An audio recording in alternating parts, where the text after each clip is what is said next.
Good evening, everyone, and welcome back to Richard F. Scharf Alumni Fieldhouse on the campus of St. Joseph's College in Collegeville, Indiana.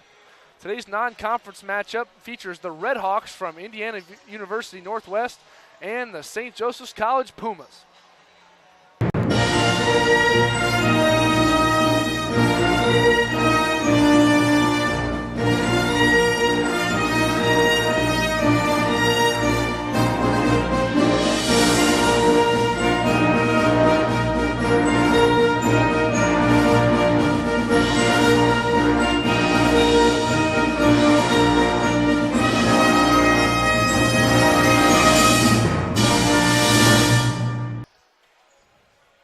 And welcome back to the GLVC Sports Network. Our pregame show is brought to you in part by 3D Machine, your trusted CNC machine shop. Visit us at www.3dmac, that's 3dmach.com. By Lithographic Communications, your printing and direct mail specialist. By Comfort Suites Rensselaer, book your stay today at www.choicehotels.com. By McDonald's, I'm loving it. And we also want to thank our production crew, first starting with our sports information director, Ken Badalak, our producer, Patrick Mossels, and our cameraman, Thomas Pastor. And back to join us on the pregame show is our GLVC Sports Network student ambassador, Jesse LeBeau. Jesse, we saw a good game for the women's game and hoping it's a lot of the same here for the men's game. Definitely. It was very exciting. Both teams played well, so like you said, hopefully it's the same. First for the Indiana University Northwest Red Hawks. Again, they are out of Gary, Indiana. They compete in the Association of Independent Institutions as well as in NAIA. Of course, we know that St. Joe is an NCAA Division II competitor. The Red Hawks come in with a record of 9-7, and they average a whopping 92.81 points per game offensively, so a team that can definitely score the basketball. But they also allow just over 88 points per game defensively and somehow hold their opponents to 37% shooting. How they do that, those are two pretty crazy stats to go together. Yeah. But they have actually dropped their last three games, so they're probably looking to get back on the winning track here tonight. But Jesse, go ahead and take us through who are some of the players for the Red Hawks we need to be watching here tonight. They actually have 4 players who average double digits. Darius Davis, he has a team best 17 points per game, and J.J. Pennington falls underneath that just at 17.3 points per game, and he also leads with 6.4 rebounds a game. Rashad Richardson, 16.5 points a game and 6.5 rebounds, and then Vincent Gooden, he comes in with 15.5 points per game. So those are the stats for the Red Hawks. St. Joe will definitely not be able to take them lightly. St. Joe likes to score themselves, but we'll have to defend a little bit tonight after hearing that stat line. But St. Joe comes in with a record of 6-5. They are averaging just over 90 points a game offensively and defensively giving up just a shade under 87. But in their last game, they beat Trevecca.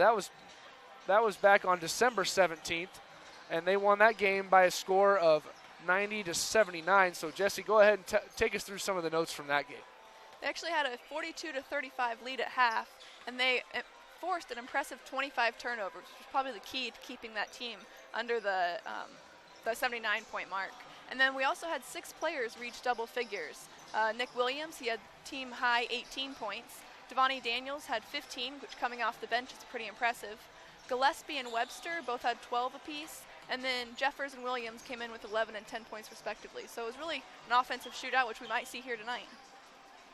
And then the overall season statistics as far as individuals go look like this. Eric Gillespie is leading the team, averaging just over 16 points per game.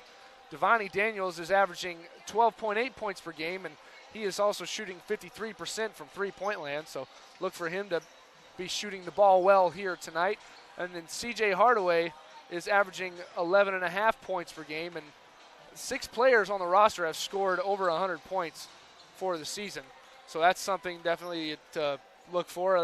St. Joe has a lot of different people who can score the basketball, but an addition and a subtraction for St. Joe. Chris Nunn recently left the team, but Luis Becerra from Spain has joined. He is a 6'4", says that he's a freshman guard from Sevilla, Spain. He actually played at Kentucky Wesleyan, so we're wondering Jesse and I were putting together our notes before the game. We're wondering exactly what that mishap was. But like we said, he played at Kentucky Wesleyan. He redshirted the 2014-15 season. But last season he was academic all Great Midwest Athletic Conference and played in that 19 games and averaged 2 points per game, but shot 45% from the field. So somebody that, from hearing a little bit of the buzz, talking to our sports information director about what he could do, because he told me, hey, we have a new player coming in. So says he's long athletic and can definitely wreak a little bit of havoc on the defensive end of the floor, but also a very hard worker. Saw him in the gym a lot, shooting and doing things like that. So, but that's the new Puma. But Jesse, go ahead and tell us what's this game going to look like on paper going in. Well, as we said, they're both really high percentage shooting teams, so maybe an offensive shootout. Both teams like to play up tempo, so we'll see kind of that. And also, an interesting stat here is that St. Joe has just had 5 practices in the book, while the Red Hawks, they've been able to play and practice throughout this holiday break. So it'll be interesting to see how this St. Joe bounces back. That is definitely a different dynamic for teams who are able to compete during that holiday break, but then they are not able to, like other teams aren't. But thank you again for joining us here on the pregame show. We will be back shortly after this with tonight's men's contest between IU Northwest and St. Joe. Hi, I'm Bill Mossels, Director of Athletics at St. Joseph's College. And I'm Teresa Scanlon Mossels, Chair of the Business Administration Division. And we're here to wish all Puma student athletes the best of luck this season. Go Pumas! Hi, I'm Carol Lane Wood, class of 74, and this is my husband Harvey. We attend a lot of the sporting events, and we want to wish the Pumas good luck in their game as well as in their academic endeavors. Hi, I'm Laura Whittick-Jones from Ring, Illinois, class of 1997. Some of my best memories at St. Joe was being a student athlete. We hope that you and your family have the same Puma pride that we have. Go Pumas! Go Pumas! Hi, this is John Marikas, President and Chief Executive Officer of the Sherwin-Williams Company, here on the beautiful St. Joe campus, wishing the very best to all our SJC athletics. Good luck, tear 'em up. Hi, this is Pete Ippolito, class of 86, President and General Manager of the Sherwin-Williams Company Midwest Division. I'd like to wish all the Puma student athletes good luck this season. Puma, Puma, Puma, pride, pride, pride, St. Joe. 1, 2, 3. Puma, Puma, Puma, pride, St. Joe! And we are back on the GLVC Sports Network. Mike made a joke here during the break, so forgive me for having the giggles a little bit here, folks. But anyway, without further ado, the pregame clock dwindling down here, and Patrick. I'm sorry, Patrick. Sometimes I feel like I shouldn't be laughing, but I get into a laughing fit. Anyway, so without further ado, our PA announcer, Russ Martin, going through his pregame notes, and we will have the national anthem here shortly. Okay.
So after the national anthem is over, we will now go through the starting lineups. First, for the visiting Indiana University Northwest Redhawks, today's starting lineups are brought to you in part by Comfort Suites Rensselaer. We have the essentials you need to stay on your game and be your best. Book your stays today at www.choicehotels.com. Starting at guard, a 6'3" junior from Indianapolis, Indiana, number 1, Ronald Alexander. At the other guard, a 6'6" sophomore from Lafayette, Indiana, number 3, Rashad Richardson. At a forward, a 6'2" senior from Indianapolis, Indiana, number 10, Darius Davis. At another forward, a 6'4" senior from Hobart, Indiana, number 13, J.J. Pennington. And at the last forward position, a 6'7" junior from Valparaiso, Indiana, number 24, John Mosser. And the Redhawks are coached by Javier Heredia. And now the starting lineup for the St. Joseph's College Pumas. Starting at one guard, a 5'10" junior from Gurnee, Illinois, number 3, Eric Gillespie. At one forward, a 6'6" junior from Kansas City, Kansas, number 5, Kindred Williams. At another guard, a 6'2" sophomore from Indianapolis, Indiana, number 22, C.J. Hardaway. At another guard, a 6'3" sophomore from Richmond, Indiana, number 34, Davius Webster. And at the forward position is a 6'7" sophomore from Crown Point, Indiana, number 42, Nick Jeffers. And the Pumas are, of course, coached by Tom Church. And Mike, as both teams are coming onto the floor here, who is your pick to click for the Pumas? I like C.J. Hardaway. He got a haircut, and I think he's going to be able to fly through the air a little more aerodynamically, more so than he used to with the big hair. He's got the buzz cut rocking now, so he's going to score a lot of points and do a great job for the Pumas. All right, and I think I'm going to have to go with, this is a tough one for me. I picked to click. I'm going to go with Kindred Williams. I think he's going to have a big game here tonight. I don't know why I was so torn on who to pick there, but I think Kindred's going to come out. Long, lengthy defender. You know, he put on a dunk show. Hard. Put on a dunk show in pregame quite a bit. So. He did. So hopefully he can put on a little bit of a dunk show during the game. I know I would definitely be animated, folks, if he was to do that in the game. So we will see. Mere moments away from tip-off here at Richard F. Sharp Alumni Fieldhouse. And the opening tip is won by IU Northwest. And it is stolen away, though, by Eric Gillespie. Rashad Richardson came down with the tip, but was not able to hold on to it very long. And there is a foul. That one is on number 10, Darius Davis. That's his first foul, and the first foul for either team here tonight.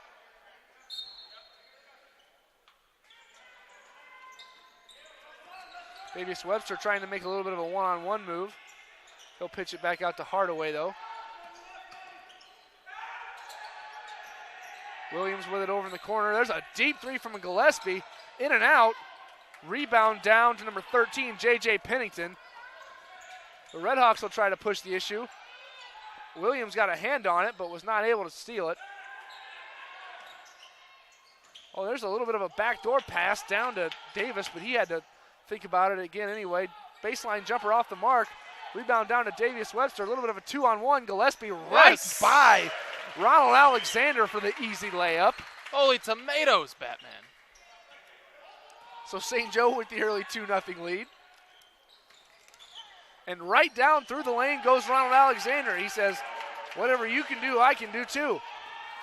Gillespie coming down the floor, kind of set up like he was going to take a three, but pulled it back out anyway.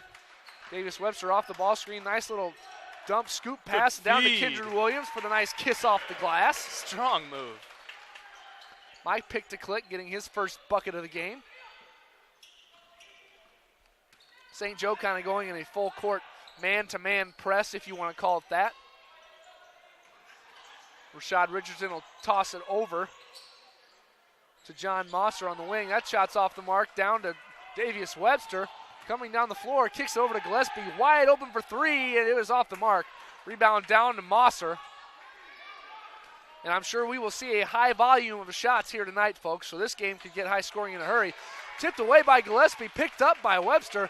2-on-2 come the Pumas. C.J. Hardaway coming down, and they will call a foul on Ronald Alexander. But that will be on the floor, but that is, I believe that is his first foul. The second on the Red Hawks. So St. Joe will have the ball underneath their own basket. Devontae Daniels coming into the game for the Pumas. Both teams getting the ball and going, trying to run right now. Early in the game, everybody's fresh, and I think they're going to push it as long as possible. As you see Daniels coming in right away, already replacing some legs there. I imagine the story of this game will probably be whoever has the most depth and whoever's, I guess, is in the best physical condition. Yeah. But that oftentimes will be whoever has the most bodies they can throw out there. Hardaway had a wide open look at it, but thought otherwise. Williams went baseline, tried to throw it back to Jeffers, but threw it right into the hands of Darius Davis. And there is a wide open three-point attempt for J.J. Pennington, and he buries all three of those. So IU Northwest with a lead here, up 5-4 early. Devontae Daniels, a little floater short though, rebound down to Ronald Alexander, and up the floor come the Red Hawks in a nice little scoop move. Number 13, J.J. Pennington, but here come the Pumas, and it is tipped away by Rashad Richardson. Richardson, nice job being active with his hands. And into the game for the first time today for the Pumas is number 30, Nick Williams. And into the game for Indiana University Northwest is number 12, Javon Jackson. Daniels thought about it for a second. He'll pull up from about 17 out. Long off the mark, down to Rashad Richardson. Richardson will give it over to Mosser, and he'll toss it back up to Pennington. Pennington for three, and he buries all three of those. Pennington heating up here early on. Putting on a show right now. St. Joe going to have to defend a little. There's a deep three from Daniels off the mark. Mosser down with the rebound. And already a lot of shots being taken by both teams.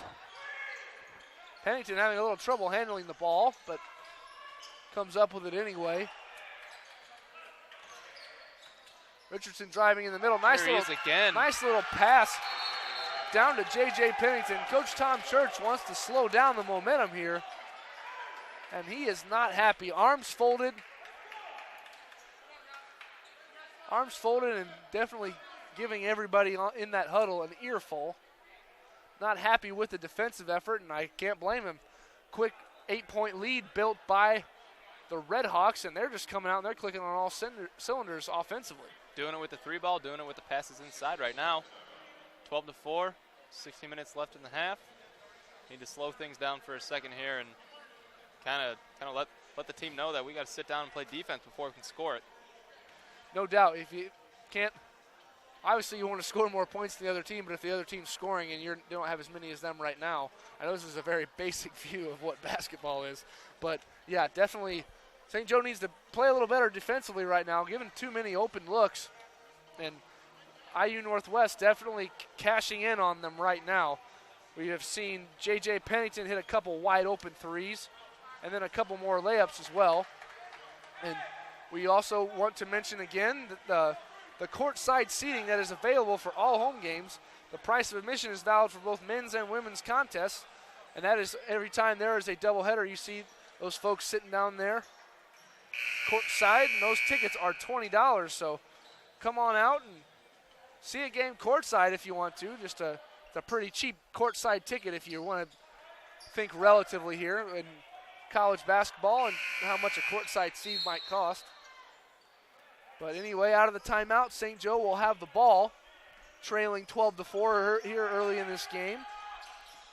C.J. Hardaway going right down the lane, kicking it back out to Jeffers. Thought about it for a second, but will toss it back over to Williams, and then he'll get it back down in the corner. Williams will drive down. Nice little split of the defender for an easy finger roll. Good ball fake. Way to get in there. And a buttery roll, as Mike might call it. Yes. St. Joe a little bit more defensive pressure here already out of that timeout. Pennington will have it on the wing, being harassed by Nigel Robinson. And a tough fall-away shot. Rebound down C.J. Hardaway. Great defensive possession by the Pumas. Hardaway just kind of bobbing and weaving all the way down. Rebound being tipped around, and it is down. The rebound was originally pulled down by number 11, Dylan Ramirez. And then that rebound is down by C.J. Hardaway. Nigel Robinson wide open on the left wing. He'll take a three, but it's off the mark. Ramirez almost had the rebound, but he will be tied up by Nick Williams. Into the game for the Pumas, number 25, Isaiah Carpenter, and number 3, Eric Gillespie. And also into the game for the Red Hawks is number 10, Darius Davis. That little break in the action to help you save some breath, Riley. That was a lot of stuff going on right there. Yes, there definitely was. Daniels was wide open for a second. Nice little step-through move, and he will be fouled. More of a Euro step than a step-through, I guess. Kind of split the defenders, but a nice move nonetheless. So he will have 2 shots on the way.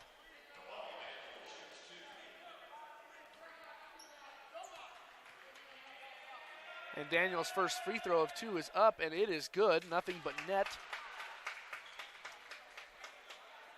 Daniel's coming off the bench today. Has been a starter previously in this season. Will get a lot of minutes tonight. He will definitely be on the floor a lot, even though he did not start. I think you're right there, Mike. His second free throw is up and good. So St. Joe has cut the lead back down to 4. Ramirez took it out of bounds and threw it up to Javon Jackson, who might have almost traveled. But no call nonetheless. Rashad Richardson being guarded heavily by Devontae Daniels. Nigel Robinson doing a good job as well. St. Joe as a team playing a lot better defensively with a lot more defensive pressure. There's a tough fadeaway jumper from Rashad Robinson. Down comes Nigel Robinson with the rebound. Rashad Richardson had that shot. Really good defensive pressure there by the Pumas overall, forcing a very tough shot. They actually did that their last time down on defense. And once again, Daniels will go to the line. Nope, he will not. They called that foul on the floor, so St. Joe will get it with a fresh 30 seconds and on that far sideline there. Williams will toss it back out to Gillespie in the backcourt. Williams, a nice little one-on-one move off the glass with a kiss. Yes.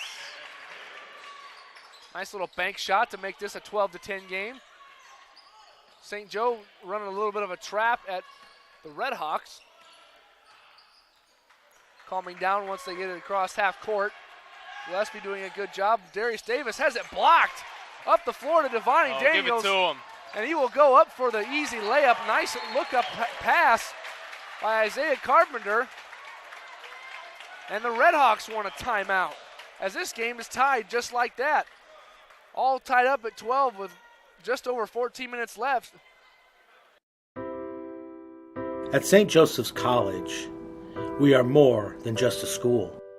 For over 125 years, we've been a home. We don't just lecture. We nurture who you are. We help build lifelong friendships. We teach you how powerful your opinion can be. And we care where your life will take you. Because at St. Joseph's College, we're family. Involved for life.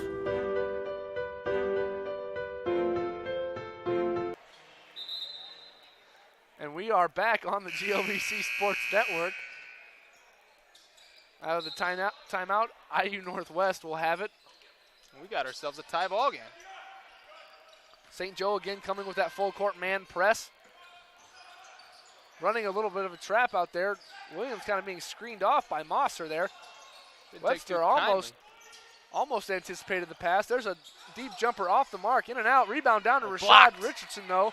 And rebound down to Nick Williams, and they will call that a jump ball. And it will stay here with the Red Hawks. Daniel snuck a hand in there, got a block. St. Joe, it's a completely different team than we saw there at the tip-off of this game. Good to see now, but kind of unfortunate that they didn't start off the game this way. And that is a travel by Rashad Richardson. Tried to make a little bit, kind of like tuck it into his waist and then go up with it, but lost his footing as well. So official timeout. Need a little bit of sweat on the floor. Don't want the floor to be too moist. Yeah, here comes a towel. There comes Ricky Odette. Ricky Odette, the infamous Puma ball boy and floor mopper, I guess. And sixth grader. Yes, also that. The son of our head baseball coach, Rick Odette, so we're very familiar there with Ricky. Oh. Wide open for three is Gillespie, and it is off the mark. Just a little too short, didn't quite get the shooter's roll.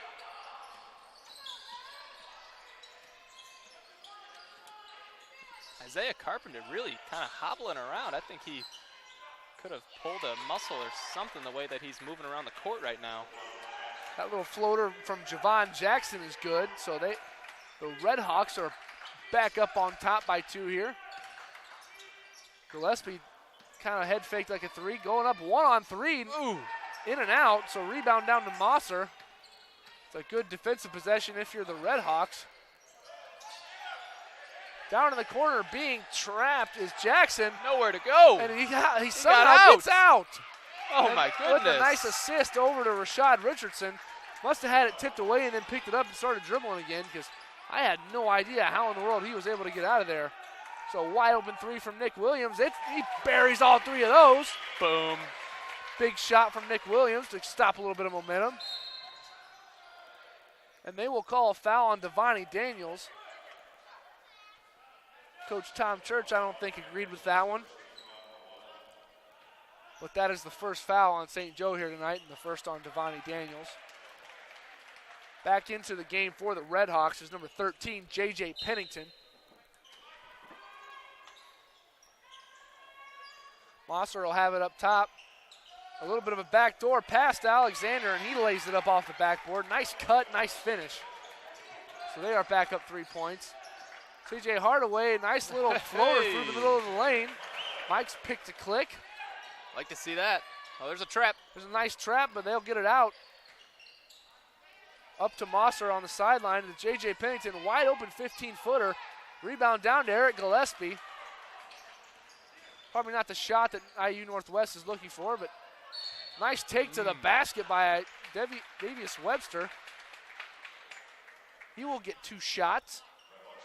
Some of these Pumas right now on offense are kind of flying wildly at the hoop and avoiding contact, taking contact, throwing up acrobatic layups right now. Going into this media timeout, St. Joe trails IU Northwest by score 18-17. If I lose, I'll respond with respect.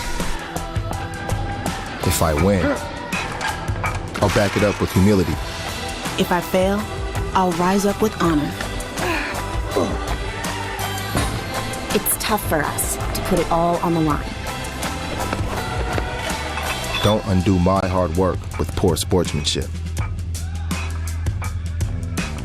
Respect. It's the name of the game.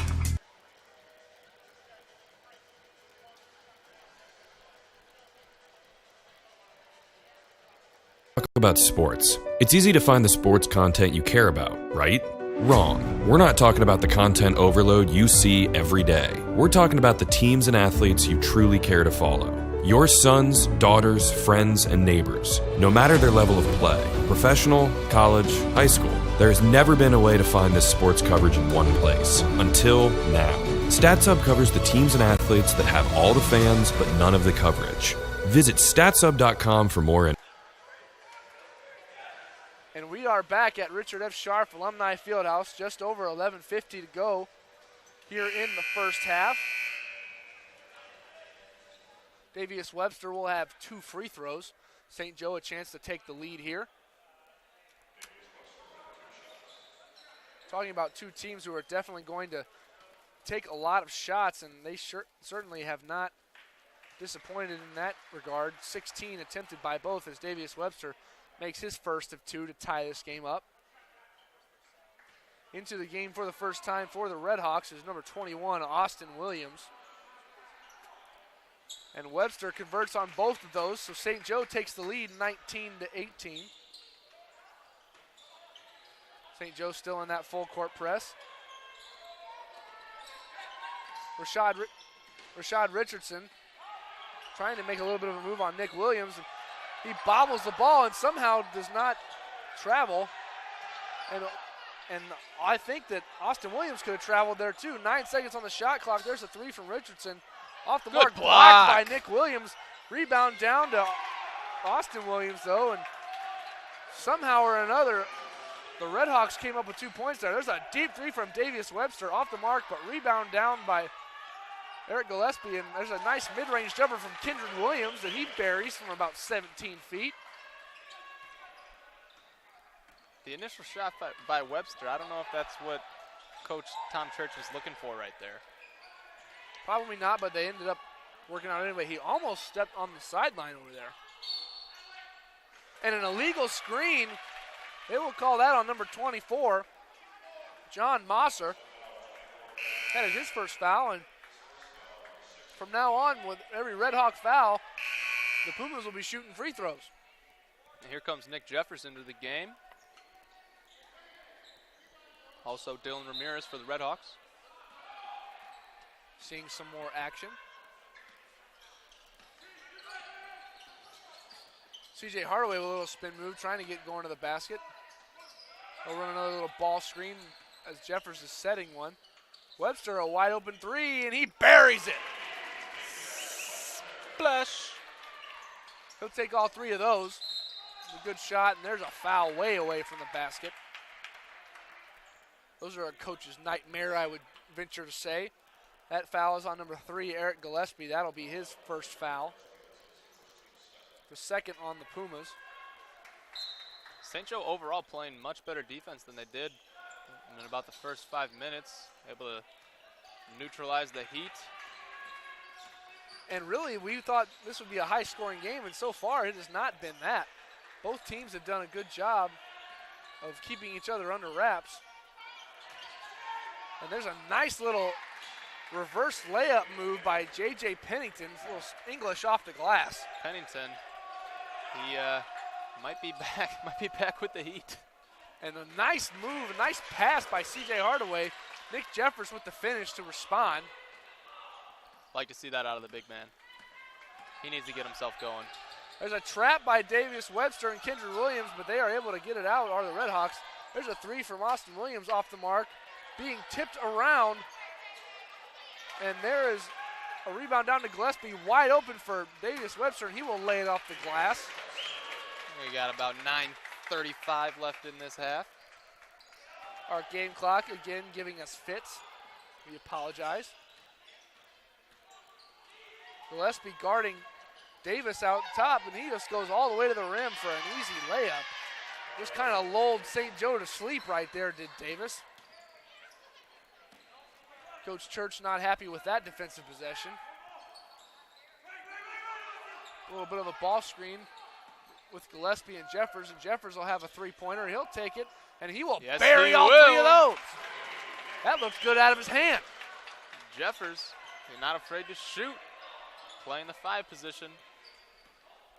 That's definitely a part of his game that he's really developed. You can tell between last year and this year. Not something we saw him do last year, but definitely a lot more confidence shooting the ball. C.J. Hardaway over to Gillespie in the corner for 3 off the mark. Rebound down to Darius Davis. Probably not a shot that Coach Church was looking for. And there goes J.J. Pennington, excuse me. He sure right knows down the how. lane again. He sure knows what he's doing with that rock and how to score it. Kendra Williams will throw it out to Jeffers. Another wide open 3, and he'll bury all 3 of those. Boom. The St. Joe lead now 8. If you're IU Northwest, you cannot leave Nick Jeffers unguarded on the 3-point line. Kendra Williams reaching, trying to tap the ball away from Pennington, but Hardaway does it instead. There's a three from Darius Davis on the way, but it is off the mark. Rebound down to Nick Jeffers. Good board. Hardaway trying to throw it up the floor to Webster. Splits two defenders, and behind the back to Webster for three. And he carries all three of those ones. Oh, my God. They are just force-feeding them Puma burgers right now. C.J. Hardaway putting the Puma burger on the plate, says Mike Lorenz. And Davius Webster cashes in all three of those. A little extra mustard on that one. How about the pickles, Mike? Are there pickles on that sandwich too? No. No pickles on that one, says Mike. And there's an easy layup by the Red Hawks. I did not catch the number. I was distracted by the thought of a burger. There's another three-pointer from Davius Webster. A little bit of a heat check. Off the mark, down to Darius Davis. Kind of just hesitating his way down the floor. There's a three from Davis. That's way short. Tipped around, rebound down to Davis, though. Somehow, St. Joe needing to block out. So J.J. Pennington will have it.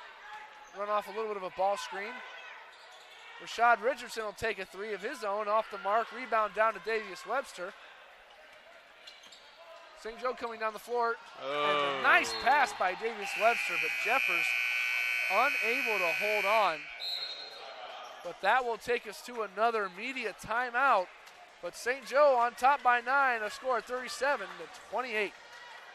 Credit my success at St. Joseph's to all my professors. I'm not a number to them. I'm Andrea. The professors here take an interest in every student and go the extra mile to prepare us for exams. They help us schedule courses with our personal goals in mind. It's a world-class liberal arts education right here in your own backyard. I'll look back at my St. Joseph's experience and not only appreciate my own hard work, but the efforts of every faculty member here. I'm Andrea Van Meter. I strive for excellence, and St. Joseph's is my avenue to achieve. And we are back on the GLVC Sports Network. And Mike, you were talking there at the break. You really like what you see from Davius Webster. Davius Webster, for the first time, really, in my eyes, I see him taking control and leading this Puma offense. He is attacking the basket very aggressively and taking plenty of shots, plenty of smart shots. I like what I see out of him right now. I agree 110%. I don't think we've ever seen Davius Webster in his career here, in these 2 years that he's been here on this basketball team, be that aggressive going towards the basket. I mean, it's no secret Davius Webster can shoot the three-pointer, but he's done a really good job. He's gotten some nice looks from kind of that short bank shot, kind of in a little bit of mid-range, and he's also earned some points at the free throw line, which they're free for a reason, so you might as well take advantage of them, and he definitely did that. So St. Joe will have the ball out of the timeout. Apparently nobody knows who has the ball. I don't now. But they will say it's IU Northwest ball. Riley, and we have a new face on the floor right now. Yes, we do. Number 35. He is not oops, I'm looking at the wrong roster. There we go. Luis Becerra, I think is how you say that name. Tipped away, and Joe Johnson, the third, onto the floor for the first time, comes up with it.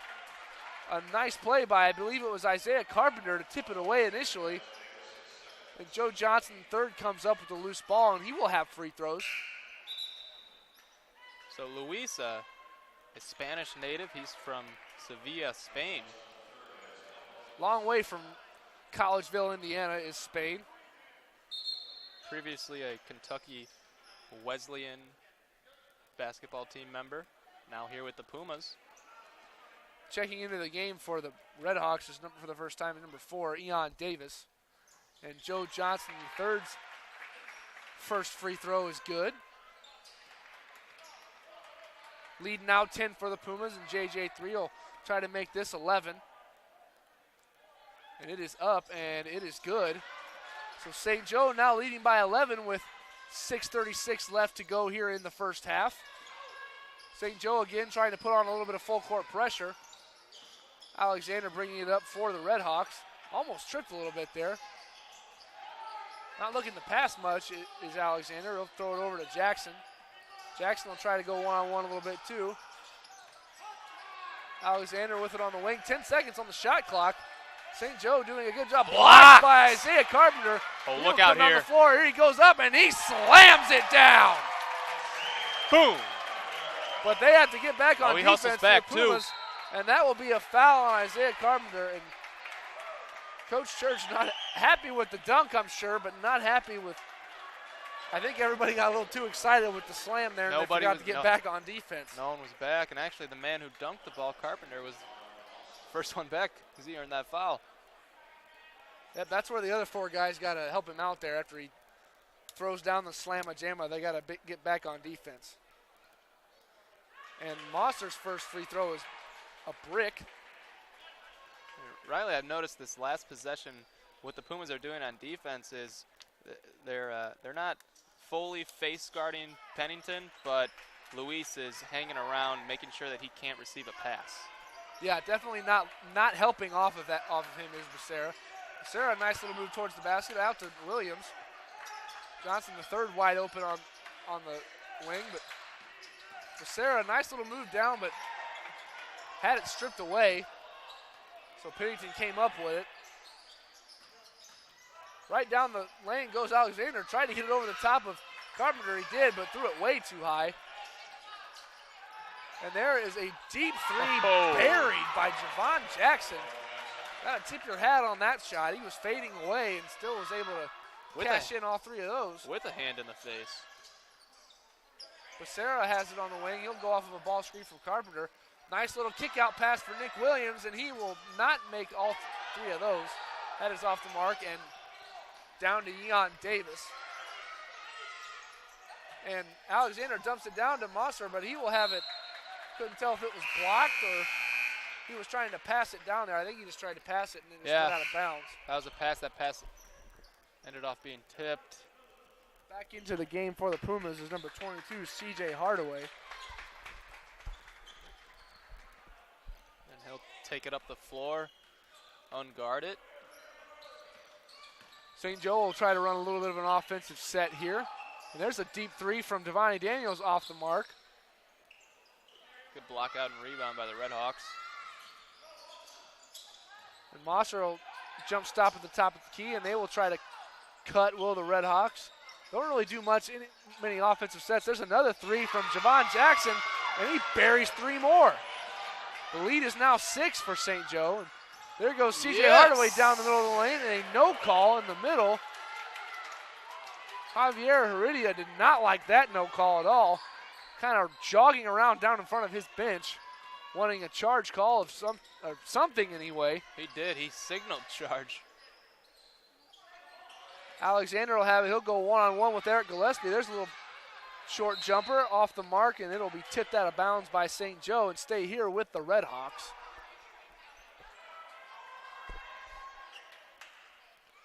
Just over 4 minutes left to go here in the first half.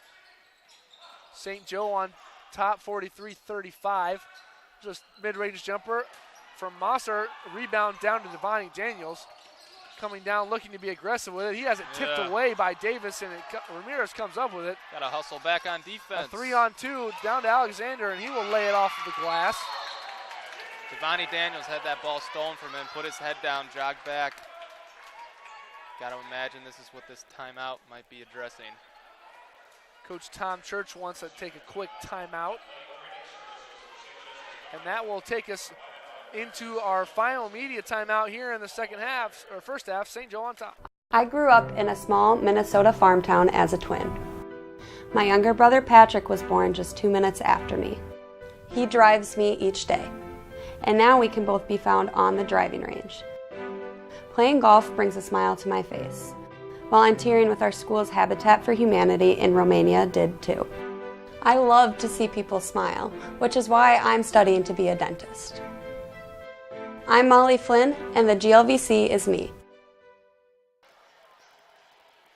And we are back at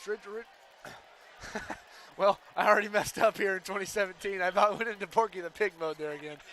We are back at Richard F. Sharp Alumni Fieldhouse. We want to thank some of our sponsors.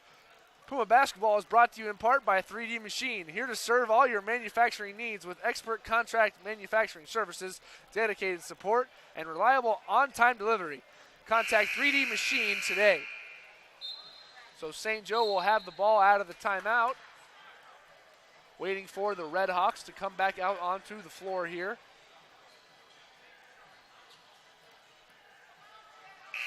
So, Mike, we liked the defensive pressure for St. Joe earlier here in the first half after the 12-4 run from the Red Hawks, but have they kind of dwindled down a little bit, you think?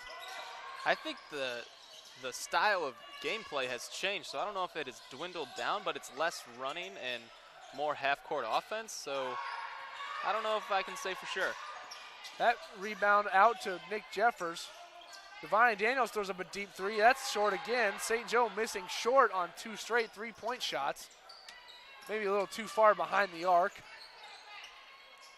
Mosser will have it on the wing for the Red Hawks and give it back. There's Jackson from deep, off the mark. A little bit of a heat check for him.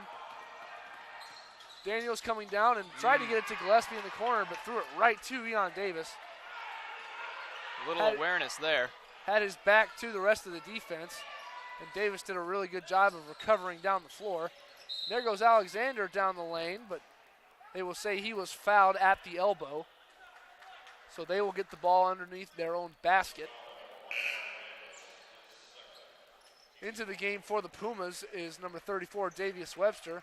That was Devontae Daniels' second foul, so I imagine we will not be seeing much more of him here in the first half.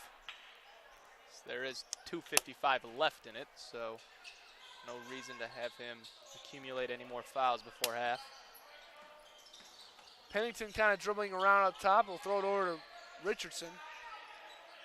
Ramirez kind of standing with it in the corner. It doesn't really look like he wants the ball in his hands for very long. Pennington spinning a little bit of a jumper, way short. Might have had it blocked, and C.J. Hardaway will block the shot by Javon Jackson. A little bit of acting, I think, on his part right there. A lot of dramatics going on. I will not give him the primetime Emmy on that job. Maybe the Nickelodeon award. Yeah, thinking of Nickelodeon, I think they should have covered him in slime for that one. And Pennington goes right to the glass for another easy layup. And just like that, St. Joe's lead is only 4 after they had extended it to double figures. And Jeffers has his shot blocked by Rashad Richardson. Coach Tom Church running out of a little bit of patience, it looks right here in the first half. And another nice spin move from Pennington, having his way. That was pretty. With whoever guards him. St. Joe needs to get a bucket to respond here, and they will have a blocking foul. That was on number 4, Eon Davis. They will say he reached. So that will be a 1-and-1 for C.J. Hardaway.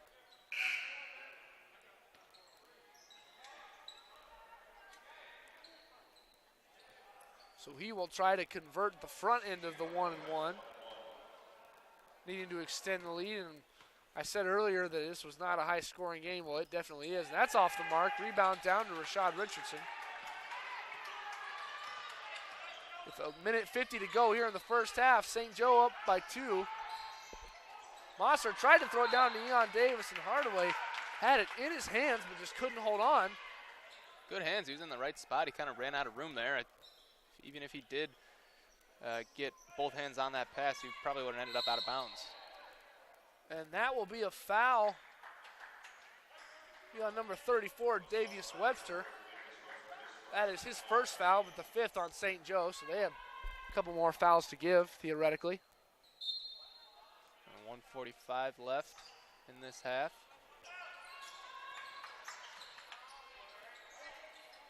Jackson will have it up top and try to set up some half-court offense. Lots of screening and cutting from the Red Hawks. Jackson kind of bobbled it. He'll take a little bit of a jumper. That is up and off the mark, but the rebound being tipped around down to Gillespie. A little bit of a 2-on-2.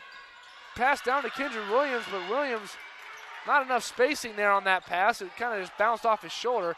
Pennington looking to get to the rack again, but he'll pull it out and slow things down a little bit. He's got 18. Mosser driving baseline off the side of the backboard. That shot's blocked by Webster. Rebound down to Rashad Richardson, and he will be fouled. St. Joe having trouble keeping the Redhawks off of the offensive glass here in the first half. That last foul there on Hardaway. IU Northwest with 8 offensive rebounds here in the first half. 8 of their 23 as that first free throw is up and in.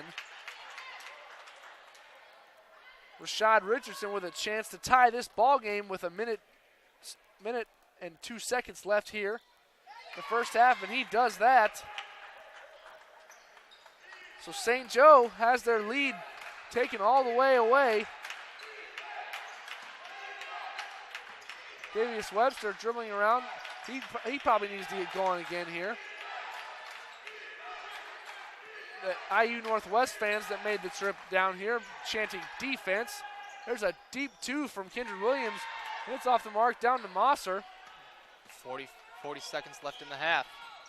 Eon Davis pitching it over to Rashad Richardson, kind of standing around waiting for something to happen.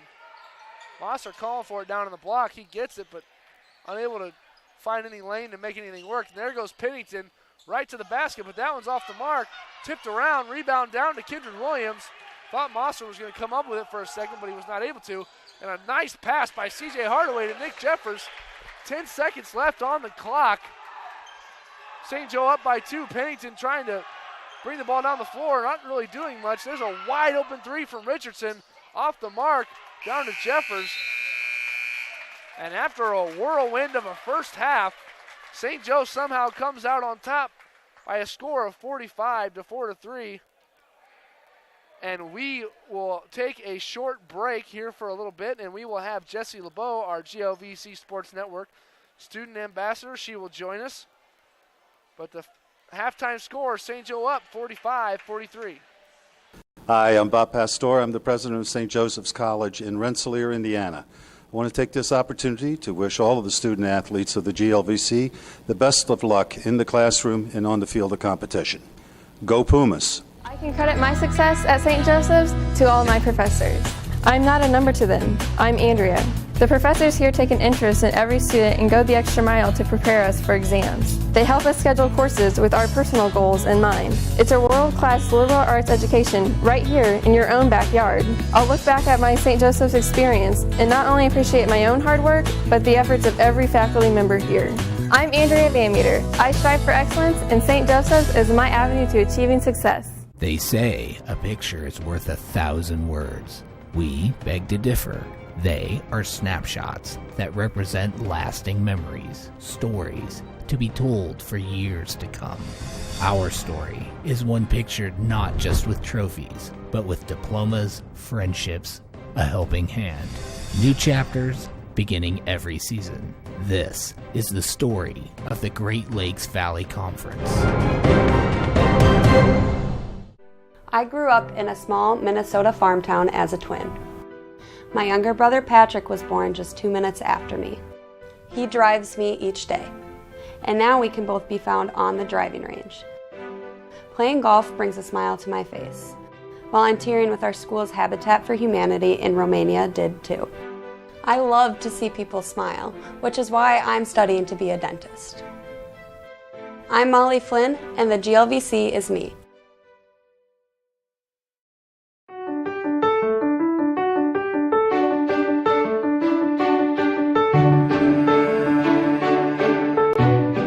Our first, hopefully annual Thanks for Giving event hosted by the Division of Advancement for St. Joseph's College. Our goal today is to educate students on philanthropy and create an awareness that we have donors who help make scholarships and other things we do around the college possible. We're signing banners and signing cards to donors of St. Joe who've helped us throughout the years, and we don't really know, and it's always nice to just give back. Any of the students that come in today will be signing a personal note to a personal donor, and then we're including a picture with the card so that when our donor receives it, they get a picture of the student, and then they get a personal note from the student. The college depends on your generosity and your willingness to help us through these difficult times, but also to make sure that you understand that all of the money that is donated to the college from our donors goes directly to students one way or another, and we need your help to continue to do that. 99% of our students receive financial aid and scholarships, and so it is very important for them to realize that the money that they receive for their scholarships and financial aid does come from someone like an alumni donor. It makes me feel blessed that somebody else could be so altruistic and donate so much, somebody they don't even know. These scholarships have allowed me to get a private education for a public cost. That being said, I've also been able to be the first one to graduate from my family with a bachelor's degree. The donors from alumni and from all of the extended St. Joe family really allow for us to have things like new technology in classrooms, allow people the opportunity to actually go to school. If it wasn't for the scholarship, I wouldn't be here. Receiving a private education is extremely expensive, and it would honestly be almost impossible without your extremely kind donations. I wouldn't be here without it. I don't think that it would be possible for me to get a private education without the scholarships that I receive. Thank you guys for giving me the opportunity to attend this college. Without your help, I probably wouldn't be able to be here, because with your help I received scholarship money that helped make the college affordable for me and my family. If it wasn't for all the scholarships and donations, I probably wouldn't be here. Thank you so much for your donations. It's made it possible for me to be here today, and it's helped out my family and myself tremendously, so just thank you so much for that. Happy that I have a scholarship and have this opportunity to get my education. Having an opportunity to go to school like St. Joe is something that not everybody gets, so I'm really thankful for the donors that I don't know and for the donors that I do know that they've given me this opportunity. I enjoy the atmosphere here at St. Joe because it's a very family-oriented place. Everyone here is a family. Everyone always looks out for each other, and you don't get that at a big college. Everyone has their group of friends, but everyone here is included in everything. St. Joe feels like home. Everybody's really welcoming. It's a nice, small community. There's no place I'd rather be than here. I just love it here.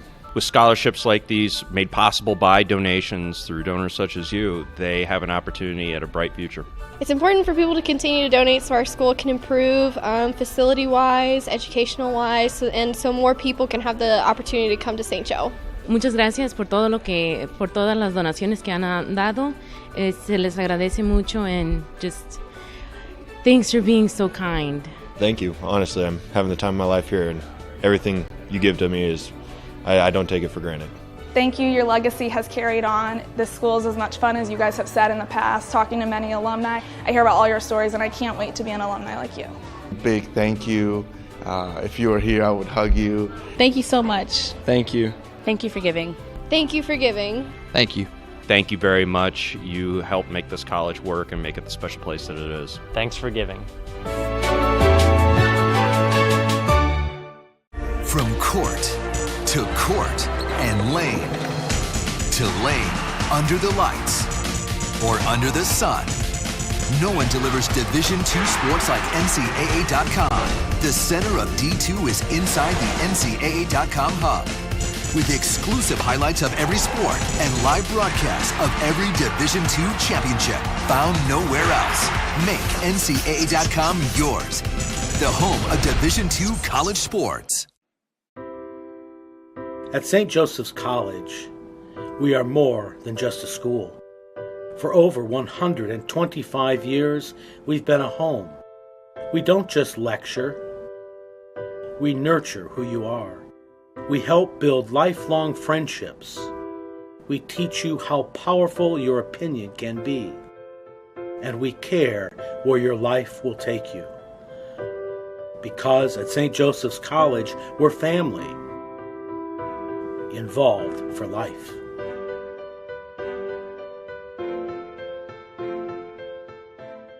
I understand you work as hard as I do.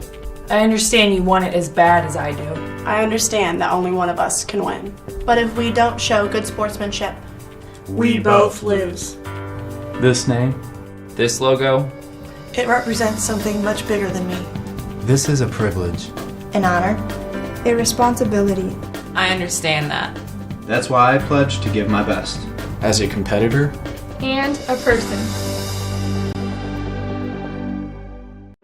I grew up in a small Minnesota farm town as a twin. My younger brother Patrick was born just 2 minutes after me. He drives me each day, and now we can both be found on the driving range. Playing golf brings a smile to my face. Volunteering with our school's Habitat for Humanity in Romania did too. I love to see people smile, which is why I'm studying to be a dentist. I'm Molly Flynn, and the GLVC is me. Hello, this is Bill Mossels, Director of Athletics at St. Joseph's College, and you're watching the GLVC Sports Network. And we are back at Richard F. Scharf Alumni Fieldhouse on the GLVC Sports Network. Jesse, go ahead and tell us the story of the first half as far as the stat sheet goes. So for IU Northwest, we have J.J. Pennington leading the way with 18 points, and Ronald Alexander follows with 6 points, and Javon Jackson has 8. St. Joe here we have Nick Jeffers with 10 points, Davius Webster with 10, and Nick Williams with 7. And as you see right there, covering up my beautiful face, is the team stats.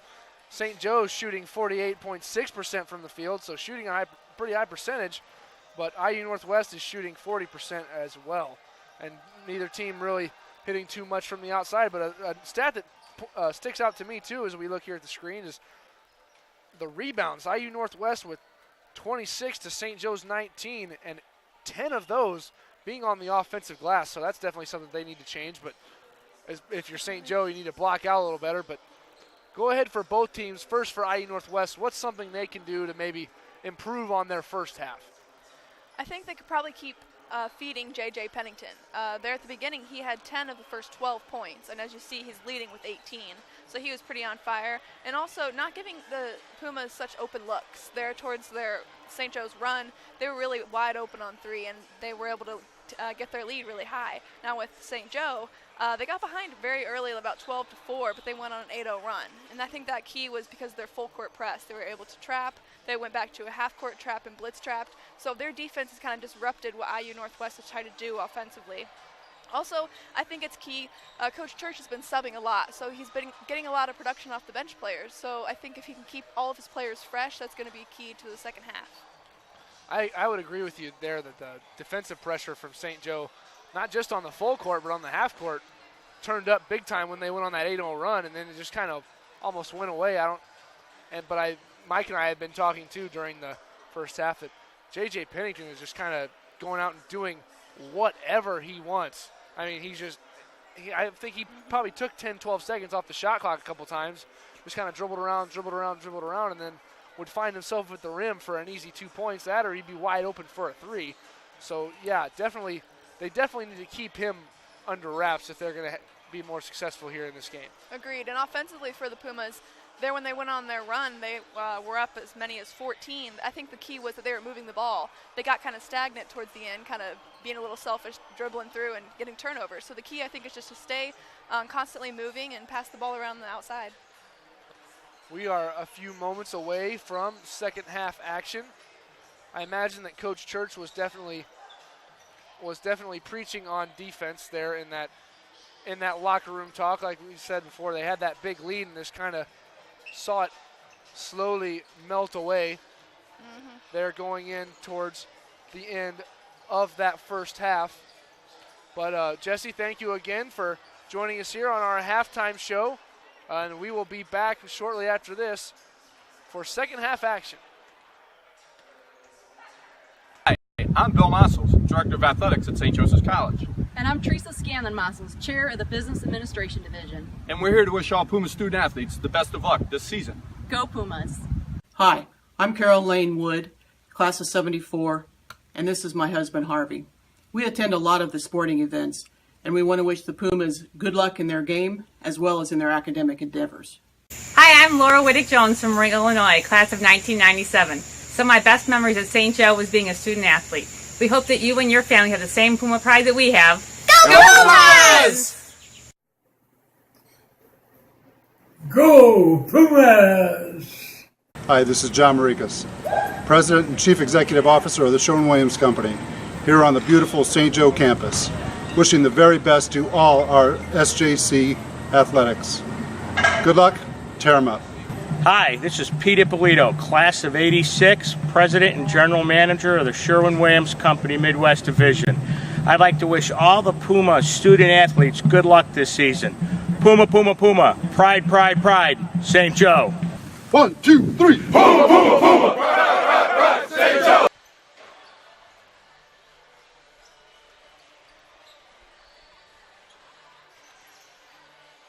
About sports. It's easy to find the sports content you care about, right?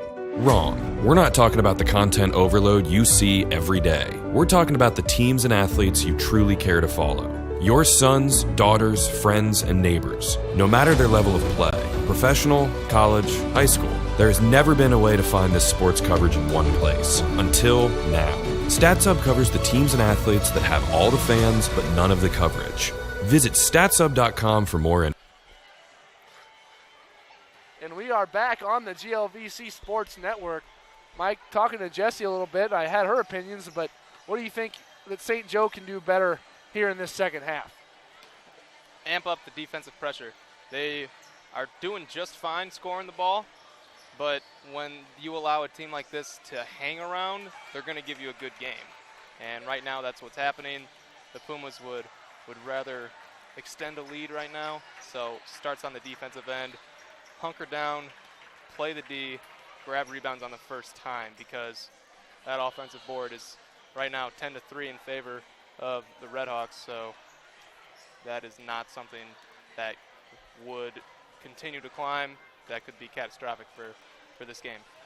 I think you hit the nail on the head there, Mike. Definitely needs to be a better defensive half for St. Joe, but we will have the second half here in a mere 20 seconds. Mike, before we get started here, you think you can find Padre? Where is he? Well, you know what? He's in that same spot where he was last game. I see him down, sitting on the bench this time, as he's over there by the Arnie sign. That was an easy find that time. I thought maybe I could hide him. He was hidden again, but maybe not. So, but without further ado, here's the second half. Coach Tom Church, a little bit of last-minute motivation for his team.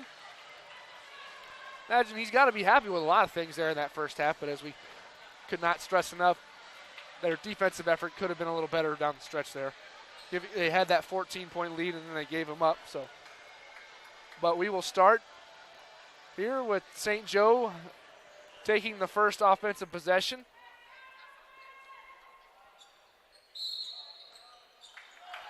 So Kindred Williams will toss it into C.J. Hardaway. IU Northwest fans cheering defense, and Hardaway right down the lane for an easy layup. That's a great first possession for the Pumas. And quite the defensive lapse from IU Northwest. St. Joe coming back out in that full court press. Right down the lane goes Ronald Alexander. And he jumped up and went up and he jumped without shooting it. He was up and down.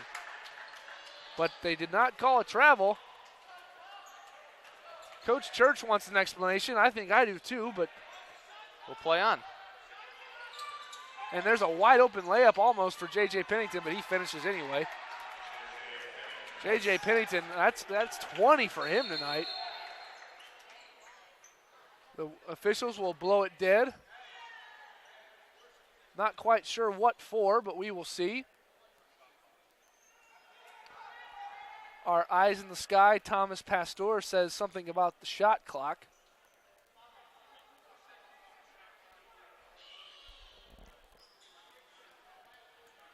They'll sort it out. Puma baseball assistant Zach Mishler on the shot clock. We'll have to give him a hard time for screwing up his job down there. Well, he's done a very great job thus far. Of course, Mike. Take the foot off the gas pedal. Yes. Now I look like the bad guy. Anyway. Still waiting to see what is going on. They have reset the shot clock to 26 seconds, as you might be able to see there at the top of your screen, in the middle, kind of. Still discussing.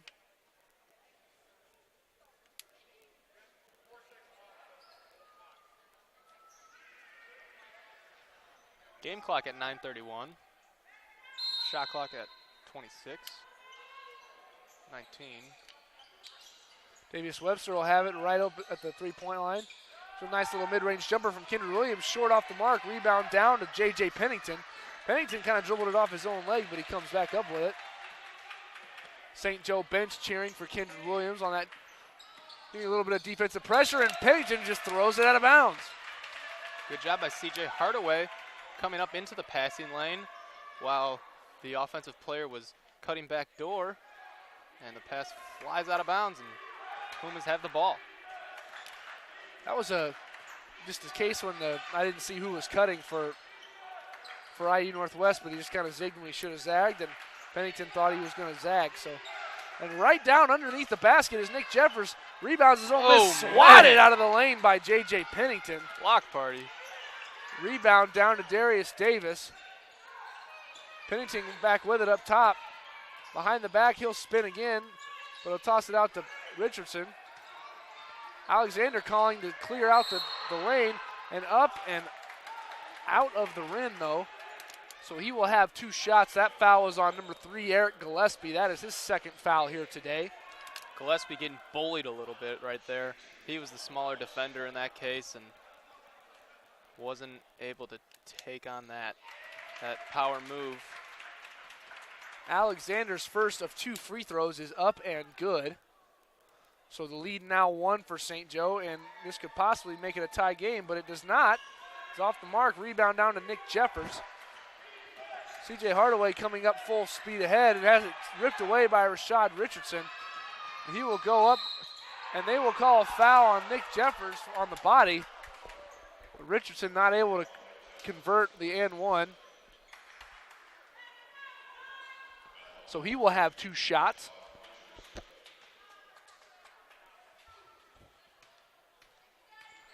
His first try of 2 is up, and it is off the mark, way long. Almost bounced all the way back to him out at the free throw line. But he makes the second attempt, and now it's a tie ball game. St. Joe needing to get something going offensively. Really haven't gotten any good looks thus far. Jeffers had a nice open look down to the basket, but there's a 3 from Davius Webster bouncing around the rim. Rebound down to Ronald Alexander. Tried to spin, lost his dribble. Forced to slow it down a little bit. Here comes a ball screen from Mosser. Kind of holding his hands out to the side awkwardly. And somehow Darius Davis squeaks through, and there's a nice over-the-head pass by Mosser to J.J. Pennington. He always finds a way to be open. He can create it for himself, and he can find the holes. There's a 3 from Nick Jeffers off the mark. Rebound down to Ronald Alexander.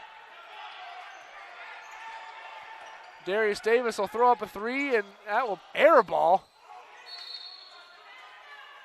Nick Jeffers just boxing out, and Mosser, for whatever reason, doesn't like it. I think St. Joe needs to get this game a little bit more under control right now before they need to call a timeout, because you kind of get the sense where the hesitation and the little timidness that is going on right now in this game, they might need a break. They definitely need to get something going, either get some stops defensively, and that might be a break they needed right there. That's a foul. It's on number 3, Rashad Richardson. That is his second foul. Into the game for the Redhawks is number 12, Javon Jackson. So C.J. Hardaway will have it underneath the basket. Gillespie will have it on the wing, but toss it back out to Webster. They'll try to set up something on the half court. A little ball screen. Webster kind of slid on his feet there for a second. Hardaway driving baseline, and he will be fouled on the drive. So that foul will be on number 10, Darius Davis. That is his third. A lot of contact there. Davis earned every bit of that foul. So St. Joe will try to tie this game up or take some sort of a lead. Throwing it all the way out into the backcourt. Nick Williams will run it down. Being pressured by J.J. Pennington. C.J. Hardaway all the way down the lane. Nice little finger roll, but unable to finish. Offensive rebound. Nick Jeffers almost had an and one, but he will have to go earn those 2 points at the free throw instead. Jeffers playing well. double-digit points for him. He's active on the glass. Getting to the line, too. He really has had a quiet 10 points, too. I mean, as far as rebounds, he has three of those. And he's hit 2 threes. He misses the first free throw attempt here. And St. Joe's got to take advantage of everything, right? Because like you said, Mike, this is not a team you want to, 1, hang around, and 2, you don't want to give them too much confidence moving forward, because once a team like this that can shoot the ball like they can, and you got a guy like J.J. Pennington, if he catches fire too much, they could be in trouble. But St. Joe trails by 1. Jeffers thought about taking a charge, but they will call a foul. And that's a soft foul. That foul is on Nick Jeffers, and that is his second. And Rashad Richardson has a chance for the old-fashioned three-point play to make this a 4-point game. Jeffers needs to disrupt that shot completely and make sure that ball has no chance of going in. That rattles in and out, sits on the rim, and falls through. So St. Joe trails now by 4. IU Northwest coming out energized here in the second half. Jeffers will take a mid-range jumper, had it blocked a little bit, and it was tipped back in bounds by not sure who, but Eon Davis comes down with the rebound. Mosser tried to throw it to Pennington, cutting down through the middle of the lane, not able to hold on to it, but the ball harmlessly bounces out to the top for a Red Hawk, and there's a wide open 3 from Rashad Richardson.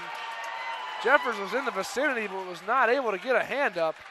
And just like that, St. Joe trails by 7, but there's a nice quick layup by Nick Jeffers. A good response. And IU Northwest wants a timeout. But going into this timeout, IU Northwest very much in control. They are on top of St. Joe by a score of 55-50. And that will take us to our first media timeout of the second half. St. Joe trailing needs to find some sort of answer. Credit my success at St. Joseph's to all my professors. I'm not a number to them. I'm Andrea. The professors here take an interest in every student and go the extra mile to prepare us for exams. They help us schedule courses with our personal goals in mind. It's a world-class liberal arts education right here in your own backyard. I'll look back at my St. Joseph's experience and not only appreciate my own hard work, but the efforts of every faculty member here. I'm Andrea Van Meter. I strive for excellence, and St. Joseph's is my avenue to achieve. And we are back on the GLVC Sports Network. Mike, J.J. Pennington done whatever he wants tonight. He is 10 of 16 from the field for a 62.5% field goal percentage for 22 points. That's crazy that he's hit that many shots. And he's creating a lot of shots for himself, too.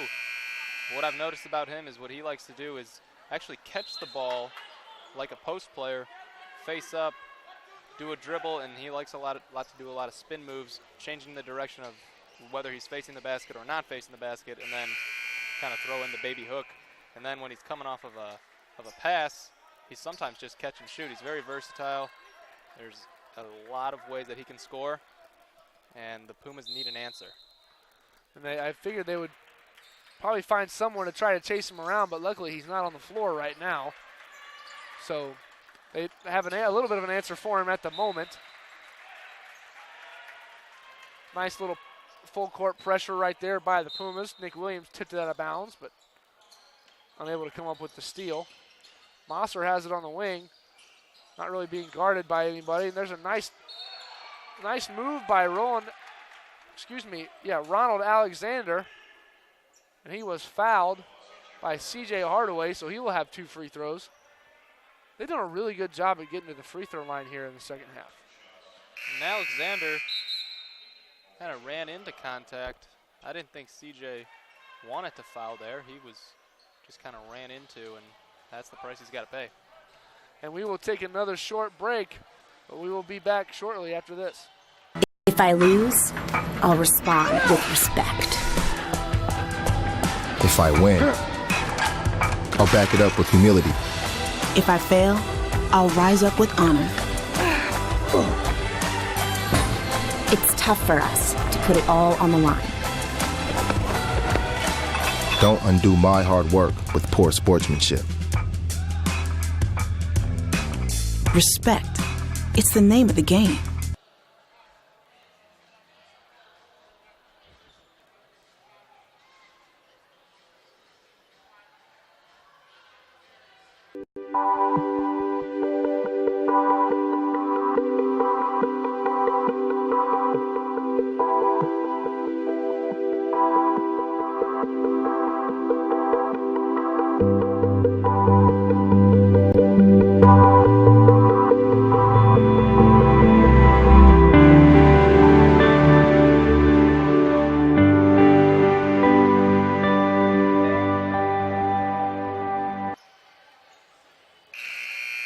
We are back here on the GLVC Sports Network.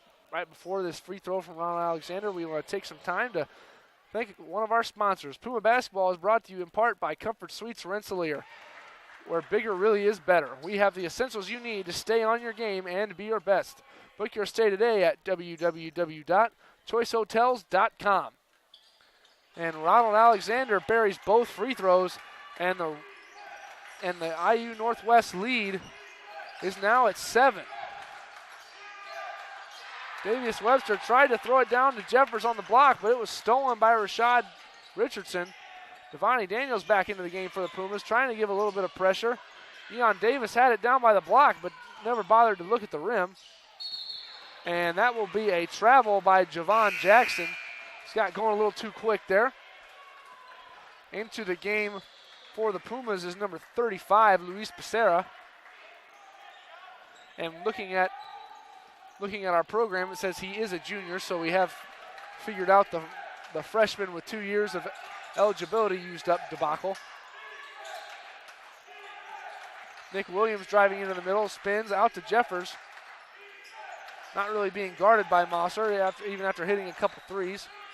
Daniels into the middle, down to Jeffers, trying to throw it over to Williams. 8 seconds on the shot clock. Up strong, tipping it around. Nice tip in. And that was a big bucket for the Pumas.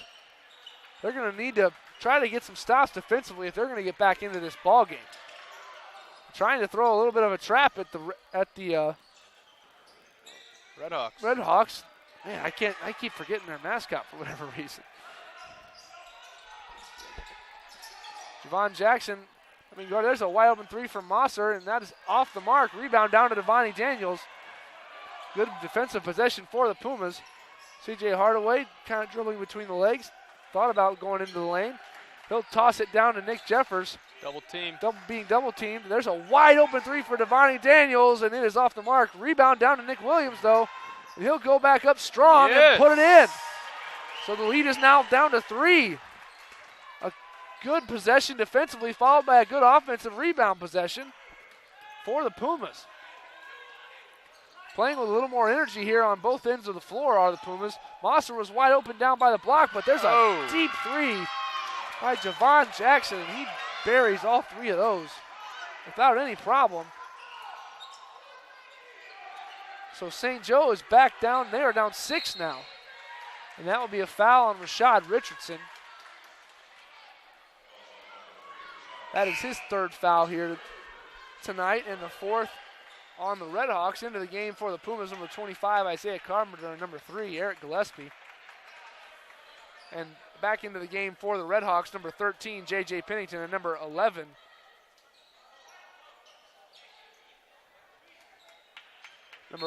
Dylan Ramirez. Also number 10, Darius Davis. So Devontae Daniels will have it up top and just have it ripped away by Eon Davis. Got his candy taken from him. I think he might have had his lunch money taken from him too. Pennington spinning, and that will be an offensive foul on J.J. Pennington. Luis Becerra kind of explained to him, yeah, buddy, you can't throw your forearm into me like that.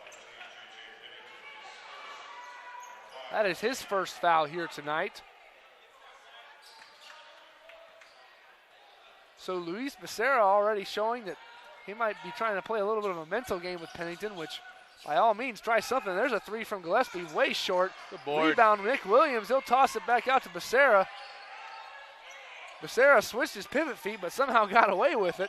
There's a nice dump down to Nick Williams, and one. Very nice. They needed that big time. And they need this old-fashioned three-point play in the worst way if they're going to get back into this game. Williams working really hard these last 3 possessions. He's got 2 offensive rebounds, followed by 2 buckets right after that, and this now. And that one, he came out of nowhere. I mean, he was almost in the corner and then just ran in and leapt up in the air, and that was the 4th foul on Darius Davis. That's an important note. And another important note is, as Williams converts the three-point play, is that from now on with every foul, St. Joe will be shooting free throws. So we'll see if that plays any part in the game. And Neon Davis almost just handed it to Isaiah Carpenter. Oh. And Javon Jackson will be rewarded for his acting job on that shot. He kind of flailed his legs out. Did you think so? I didn't think Isaiah Carpenter even touched him, but everybody bought on it but us, I guess, Mike. So Javon Jackson will have 3 shots. A very rare 3-shot free throw attempt. A little bit of a shimmy. And gets the shooter's roll on the first free throw. Man, St. Joe really needs to get, they just need to tie this game or take some sort of lead, and they need to do it quickly. Otherwise, I mean, the Redhawks are really in a nice groove on both sides of the floor.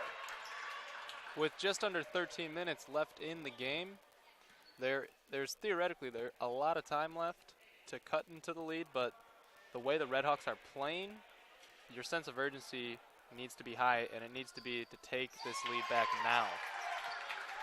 But the Redhawks lead is back to 6. St. Joe again needing to find a way to get some offense going. Becerra kind of dribbling out. Nick Williams, good post position. Nice little dump off to Becerra for his first points here at St. Joe. Pennington left the defender, and that pass off the hands of Pennington. Go ahead, Mike. And once you leave your defender in Pennington, Luis was able to sneak around and know that he was being unguarded, and a very nice interior pass for that bucket. Great floor vision by Nick Williams to find Becerra. Like you said, a good cut by Becerra. And Becerra makes a little bit of a pass over to Carpenter. Maybe thought Carpenter might have a shot at something, but did not. Becerra dribbling around, trying to get to the rim. Kicks it back out to Daniels, driving into the lane. Nice little up and under, but not able to get it above the rim. So Pennington will bring it up the floor for the Redhawks. Another good spin move, swatted out of the air by Isaiah Carpenter. 3-on-1 for the Pumas. Up in the air for the slam, and one! Hammer time. Isaiah Carpenter and the rest of the bench for St. Joe is fired up, and so am I. Gets the swat on one hand and the two-hand slamma-jamma on the other. And with just under 12 minutes to go here in the second half, that will take us to immediate timeout. When we come back, Isaiah Carpenter has a chance to make this a one-point game. I grew up in a small Minnesota farm town as a twin. My younger brother Patrick was born just 2 minutes after me. He drives me each day, and now we can both be found on the driving range. Playing golf brings a smile to my face. Volunteering with our school's Habitat for Humanity in Romania did too. I love to see people smile, which is why I'm studying to be a dentist. I'm Molly Flynn, and the GLVC is me.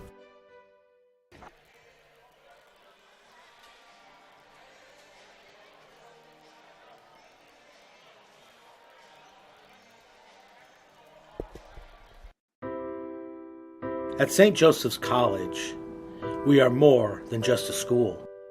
For over 125 years, we've been a home.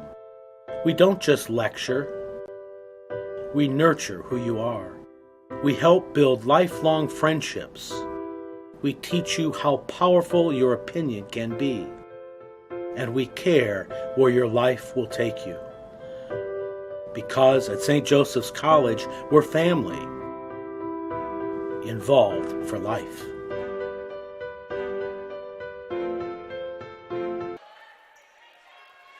we are back at Richard F. Scharf Alumni Fieldhouse.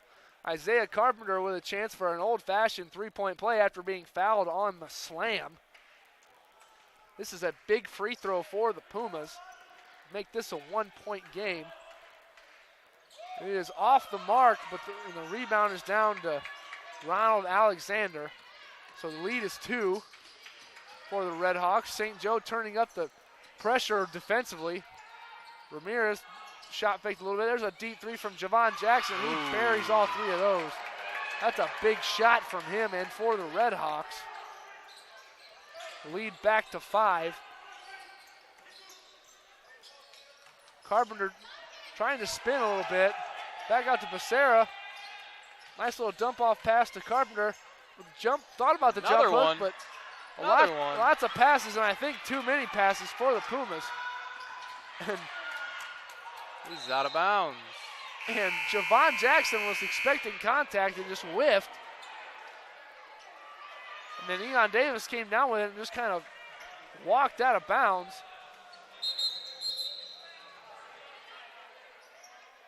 And they thought there was a timeout on the floor, but there is not. I thought it would be kind of funny to have back-to-back medias like that, but so they will not have back-to-back medias. So we play on. Yep, so St. Joe will have the ball and try to cut into this 5-point lead. Needs to get something going here, Mike, if they're going to get back into this game and have a chance at winning. 11 minutes left. Isaiah Carpenter will take the wide open jumper, and that's off the mark. Rebound down to Eon Davis. Not much of a full court press right there for the Pumas, but enough to slow them down, I guess. Carpenter, a little bit of a shimmy from Alexander. Need to secure the rebound. Get bailed out that the Red Hawks throw that one out of the baseline. So St. Joe catches a little bit of a break after giving up that offensive rebound. Back into the game for the Pumas, number 42, Nick Jeffers. St. Joe again needing to get something going. Davis Webster hopefully can have a performance in the second half much like he did in the first. Jeffers a little kick out pass to Nick Williams, so he will be shooting a 1-and-1. Came down a little funny on his ankle. He's gimping a little bit, but I think he'll be okay. And that is the 4th foul on Rashad Richardson. So I imagine he will be coming out of the game. J.J. Pennington back in for him.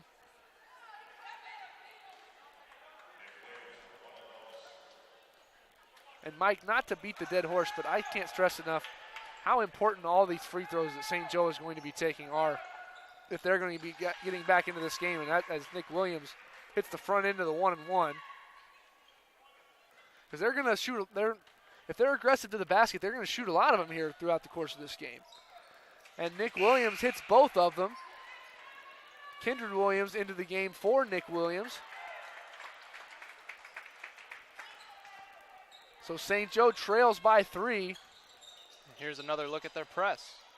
Hardaway and Williams trying to put on a little bit of pressure. Kindred Williams will be forced to guard J.J. Pennington. I'm sure he will be all around him this entire possession, but Javon Jackson just goes right through the two defenders for another easy layup.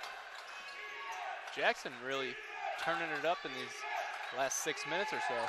He's almost been the J.J. Pennington of this half for the Red Hawks. Jeffers going up strong, and he will be fouled, so he will have 2 shots. St. Joe again getting to the free throw line. So St. Joe will be shooting 2 free throws no matter what from here on out.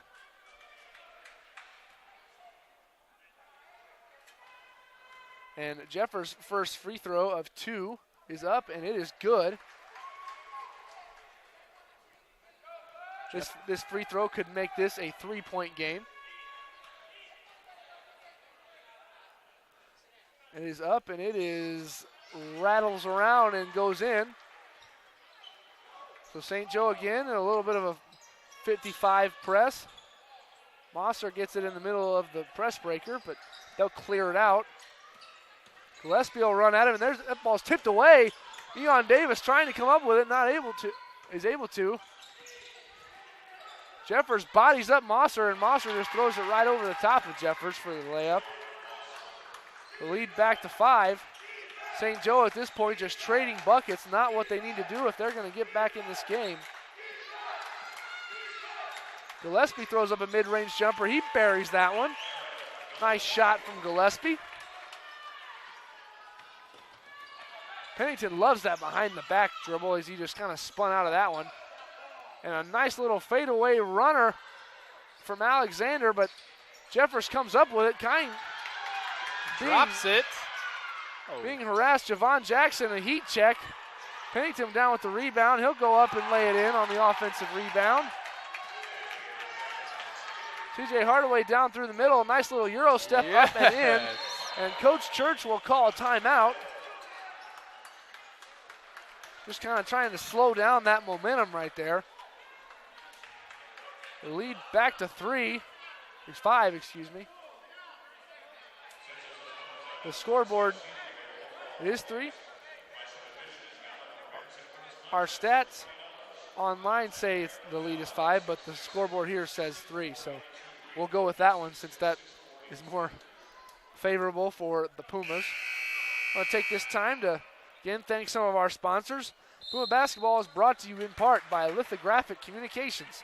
Lithographic Communications are your printing and direct mail specialists. No matter how big or small the job, send your next project to the professionals at Lithographic Communications.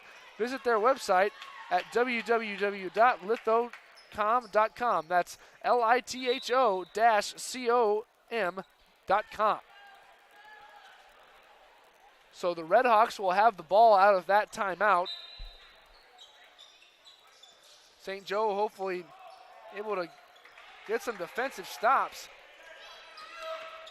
They definitely need one. Coach Church calling for Hardaway to come over and trap. Pennington wide open in the middle of the lane, off the mark.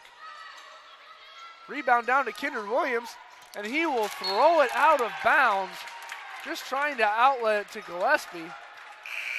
He had Davius Webster wide open through the middle of the floor, but was just not able to find him. I think that Gillespie was probably going to catch it and throw it up the floor for Webster had he caught that pass, but it was just a little too wide. Mosser with it up top will throw it over to Richardson, playing with 4 fouls, so whoever he's guarding, I would think they would try to be a little aggressive. And they will call a body foul on Nick Jeffers. Kind of just stepped in the way of Mosser. That will be his 3rd foul. Jeffers trying to use the baseline to his advantage as he filtered his defensive assignment that way and got called with the body. Was not able to get it all the way, get his foot on that baseline. Kind of where he went wrong. There's a little short range jumper for Darius Davis, and that one is up and good. Lead back to 5, excuse me. I'm having trouble with my math here, folks. Davius Webster will throw up a 3, and he buries all 3 of those. That's a big shot. Lead down to 2. 7:45 left in this game. Mosser wide open, and Darius Davis thought about it for a second. The bench wanted him to shoot it, and it's up, and he buries all 3 of those. The lead back to 5. St. Joe cannot keep the Redhawks from hitting any shots. They are on fire. Davius Webster will dump it down into Nick Jeffers. The IU Northwest fans getting up and energized here. It's a deep 3 from Hardaway, off the mark. Rebound down to Rashad Richardson.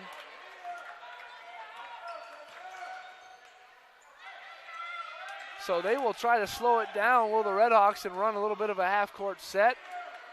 It's a little lob pass down to Alexander. Barreling down into Davis Webster, off the mark. J.J. Pennington with the rebound and putback. So the Redhawk lead is now up to 7. Oh my. C.J. Hardaway going up and being fouled. Pennington took a hack at him, reached his arm back, and really almost threw his arm in a motion like he was throwing a hammer. And that will take us to another media timeout. St. Joe trailing by 7, 79-72. Hi, I'm Bill Mossels, Director of Athletics at St. Joseph's College.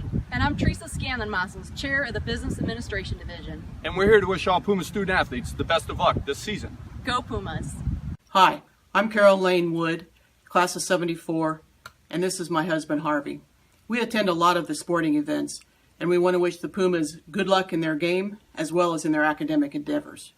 Hi, I'm Laura Whittick-Jones from Ring, Illinois, class of 1997. Some of my best memories at St. Joe was being a student athlete. We hope that you and your family have the same Puma pride that we have. Go Pumas!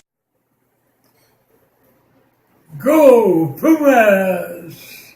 Hi, this is John Marikas, President and Chief Executive Officer of the Sherwin-Williams Company, here on the beautiful St. Joe campus, wishing the very best to all our SJC athletics. Good luck, tear 'em up. Hi, this is Pete Ippolito, class of 86, President and General Manager of the Sherwin-Williams Company Midwest Division. I'd like to wish all the Puma student athletes good luck this season. Puma, Puma, Puma, pride, pride, pride, St. Joe. 1, 2, 3. Puma, Puma, Puma, pride, pride, pride, St. Joe. And we are back on the GLVC Sports Network. St. Joe trailing by 7.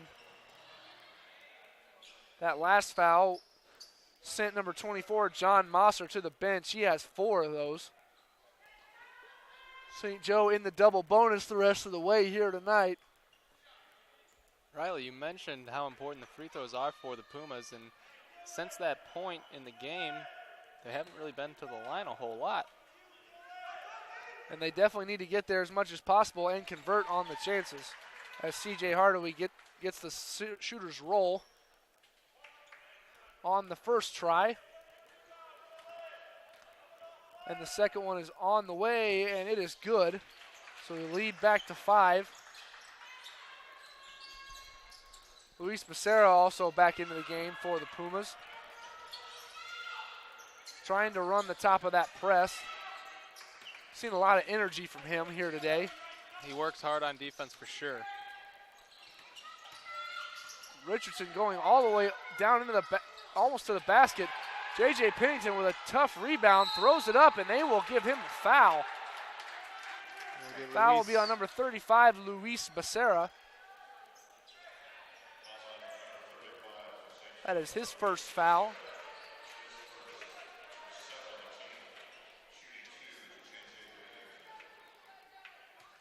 So Pennington will have 2 free throws. His first one is up, and it rolls in.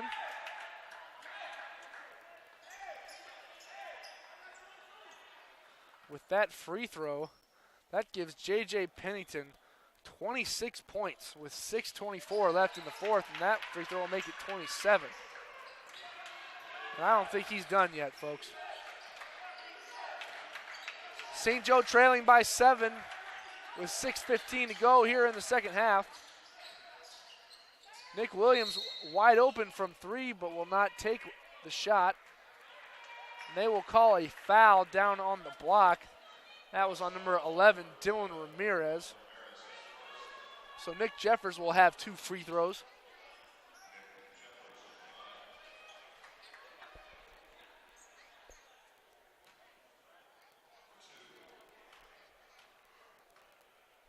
So the first of his 2 free throws is up and barely rolls off the front of the rim and in.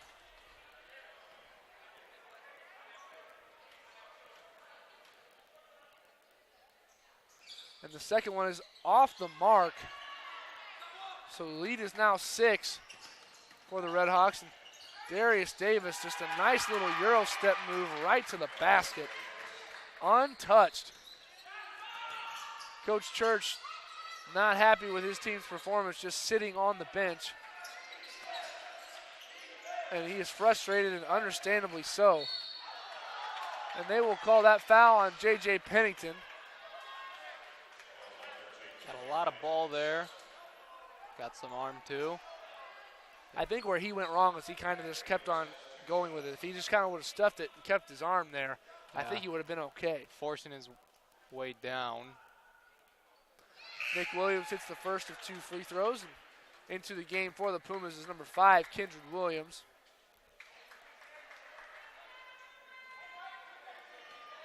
Coach Church trying to find all kinds of different answers. And that will be a lane violation.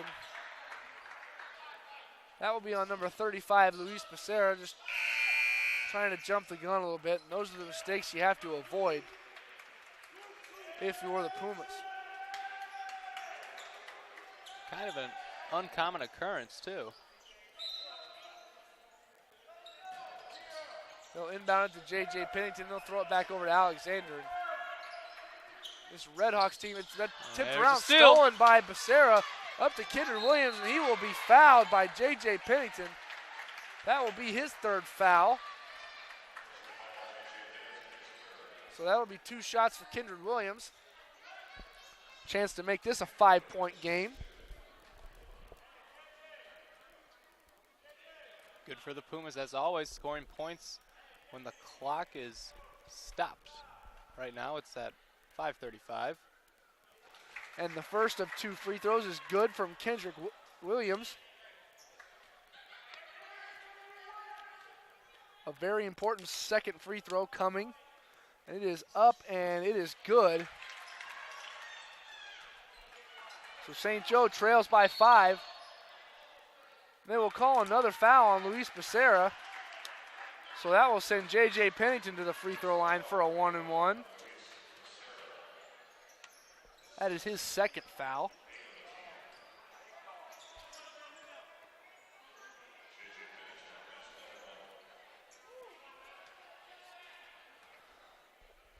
So the front end of the 1-and-1 is up out of the hand of Pennington, and it is good. Making the lead 6 again for the Redhawks. Very much in control of this game. And the second one is up, and it is good.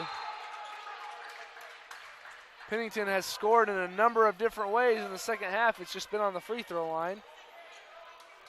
After that first free throw made by Pennington, he turned around and put his hand out as if asking Davius Webster to give him a handshake, and Davius didn't do it. And that is up and off the rim. C.J. Hardaway wanted that and one, but he'll just have to go earn him the hard way. Hardaway will earn it the hard way. Ba-dum-psh. I know, I'm hilarious, Mike. You don't have to laugh for me to know I'm funny. The first of 2 free throws is long and off the mark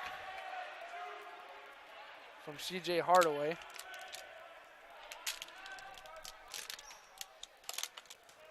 But he will try to make it a 6-point game, and he will. Lots of missed opportunities for St. Joe here tonight, but still a lot of time left here. About 5 minutes and 20 seconds left. St. Joe still very much in this game. Rashad Richardson holding on to it and somehow did not get a 5-second call. Darius Davis going right by C.J. Hardaway all the way down to the rim. The rebound down to Kendrick Williams, and he just ripped it out of Javon Jackson's hand. There's a wide open 3 from Becerra, and he buries it. A big 3-point shot from Luis Becerra, and it's a 3-point game just like that on the defensive stop from St. Joe. Boom. And this is another big possession. J.J. Pennington trying to make something happen, spinning. Nick Williams doing a good job not letting him turn him all the way around. Shot clock dwindling down, 10 seconds. There's a 3 from Darius Davis off the mark. Rebound down to Nick Williams. Good secure.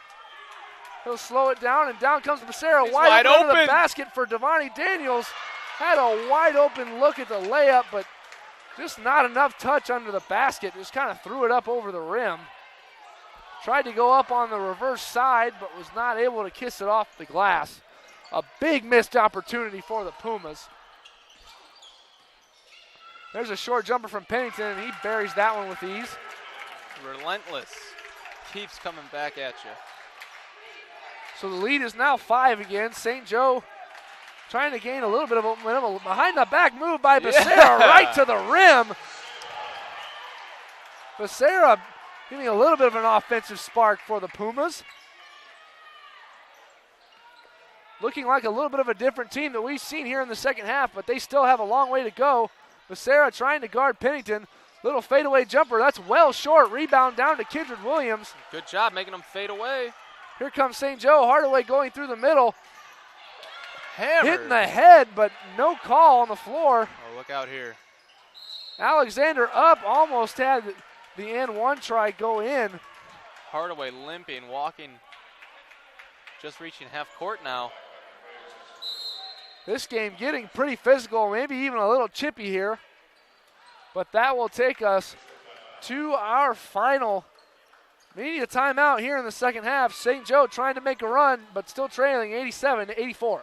If I lose, I'll respond with respect. If I win, I'll back it up with humility. If I fail, I'll rise up with honor. It's tough for us to put it all on the line.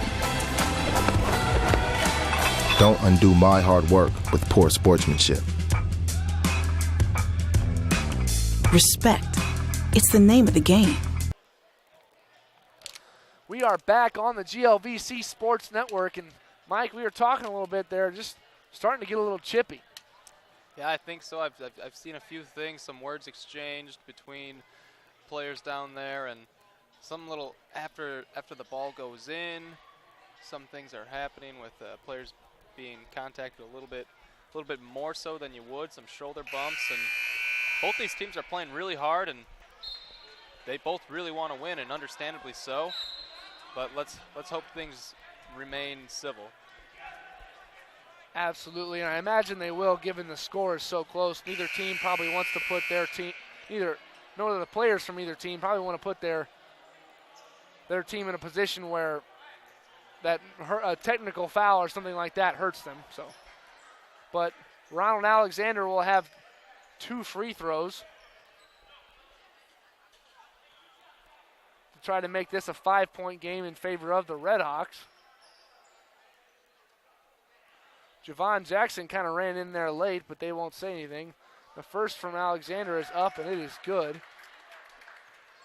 St. Joe making a little bit of a push, trying to gain a little bit of momentum, but 3:17 left in this game.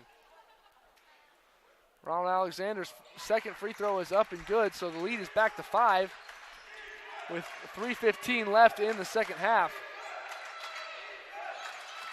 Becerra kind of dribbling around, trying to make something move. Down to Williams in the post, and he is fouled by Pennington. That'll be his 4th. Be interested to see if he comes out of this game. I imagine he wouldn't with this little time left. So 2 shots coming for Kindred Williams. I'd agree with you, Riley. I don't think he's going to come out, but if you're a Red Hawk, it doesn't matter who you are going to want to stop fouling. A big chance here for the Pumas.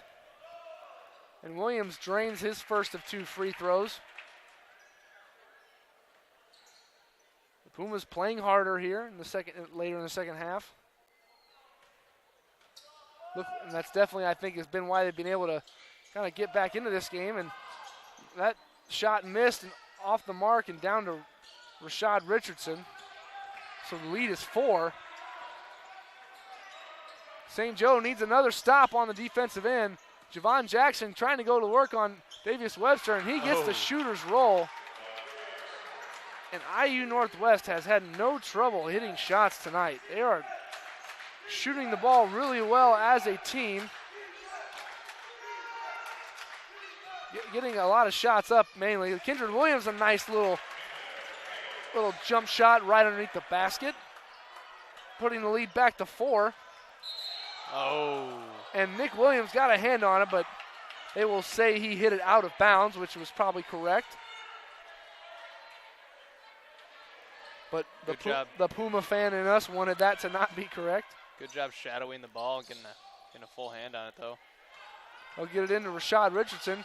Still up with the full court press, and that looked like a travel, but no call. But the Pumas will get it anyway. Ball kind of just got tipped around and bounced off the leg of a Red Hawk. I didn't see which one. Basketball rolls way down into the practice court, the back court as they call it, and police officer in attendance here, nice enough to toss it back. always trying to do the best service for his community. Chief Phillips running down the ball for us. We've had him on the broadcast before. Hardaway kind of had 3 guys on him, tried to get it back down to Williams. Becerra, nice little pass down to Williams, and he finishes. And it's just like that. It's a 2-point ball game. St. Joe really needs to get a stop here. Now more so than ever, I think. They're trapping Davis, and Davius Webster tipped it around, and Williams with the steal. St. Joe with a chance to tie the game behind the back, up on the layup, being tipped around, rebound tipped around, and that will be a jump ball. But that will go back to the Red Hawks. Kind of a quick trigger there on the jump ball. I don't think that was tied up too much, but with 1 minute and 32 seconds left, St. Joe trailing by 2. The St. Joe women trying to get together some sort of cheer to try to rile up the men's team. We got 1:32 left in this game now. Big possession again. I think I said that about 15 times here in the second half, but rightfully so. St. Joe with a chance to get a stop and maybe go down and try to tie the game. Need a stop. Mosser has it out down to Pennington. I'm sure that's who they want to have the ball here, and he throws up a little short jump shot from the corner, and it is stolen by Javon Jackson. And he calls a timeout. And that is a big defensive play for the Red Hawks.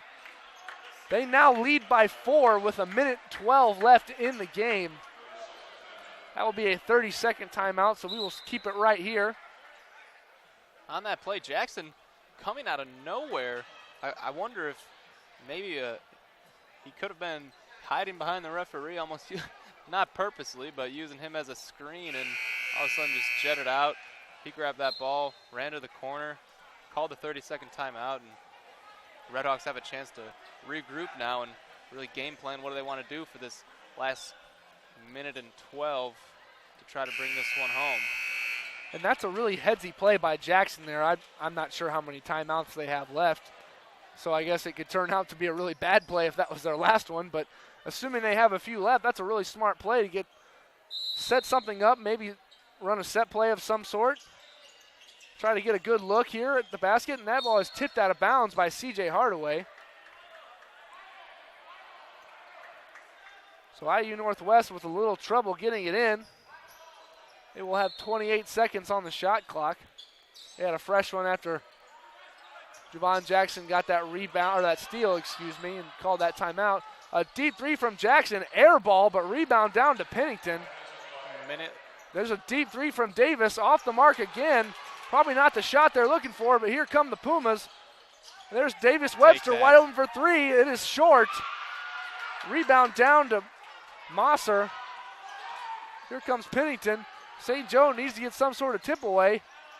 And Pennington, well, I thought he dribbled it off his leg, but they will say C.J. Hardaway tipped it out of bounds. 40.4 seconds left on the game clock and 21 on the shot clock for the Red Hawks. A very intense ending here to this game. St. Joe needs to get some sort of steal. And quickly, too, so they have a little bit of clock left. Javon Jackson spinning, tries to go up and under, and off the mark, but rebound to Mosser, and he puts it back. And that might have been the dagger right there. And there's a steal by Darius Davis, and he is fouled by C.J. Hardaway, and he will have 2 shots. And with 24.5 seconds left, Darius Davis will have a chance to make this a 7-point ball game. St. Joe's inability to grab a rebound on the first try yet again shown there to hurt them. Davis's first free throw of 2 is good. Now with a chance to make this an 8-point game.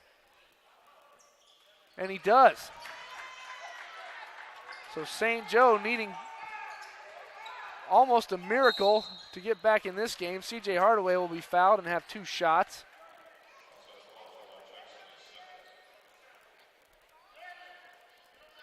.5 seconds to go here in the game, so the shot clock will be turned off.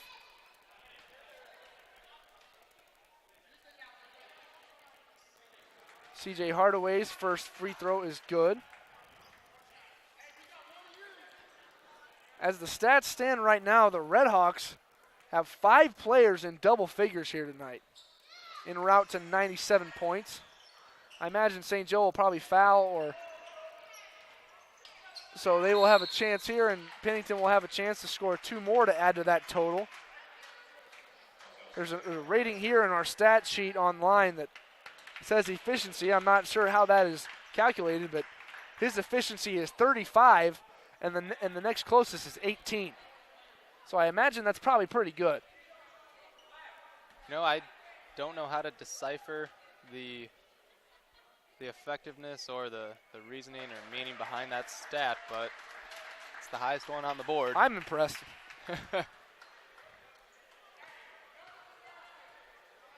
And the second free throw from Pennington is up, and it is good. He has hardly missed at all here tonight, folks. Becerra down the middle of the lane. Nice little pass down to Kindred Williams for the slam. 11.3 seconds left in the game.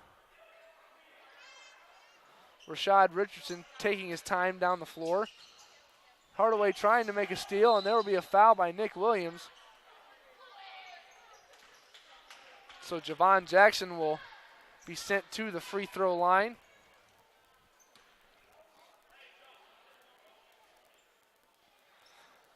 The St. Joe men will, like the women, will travel to St. Louis, Missouri this weekend. On January 5th, they will play Maryville University, I assume after the women's game. And then on the 7th, we'll play after the women's game as well against the University of Missouri St. Louis, as Javon Jackson's first of 2 free throws is up and good for 100 points total for the Red Hawks. And Jackson's second free throw is up, and it is good. Nothing but net. There's another steal by Rashad Richardson. Gives it over to Mosser. 4, 3, 2, and 1, and that will be the ball game. And IU Northwest comes in and kind of stuns St. Joe. The final score, we will be back with a couple final notes on this game. IU Northwest defeats St. Joe 101-93. If I lose, I'll respond with respect. If I win, I'll back it up with humility. If I fail, I'll rise up with honor. It's tough for us to put it all on the line. Don't undo my hard work with poor sportsmanship. Respect. It's the name of the game. And we are back at Richard F. Scharf Alumni Fieldhouse on the campus of St. Joseph's College. And Mike, I think it's probably pretty easy to decide who our player of the game here is tonight.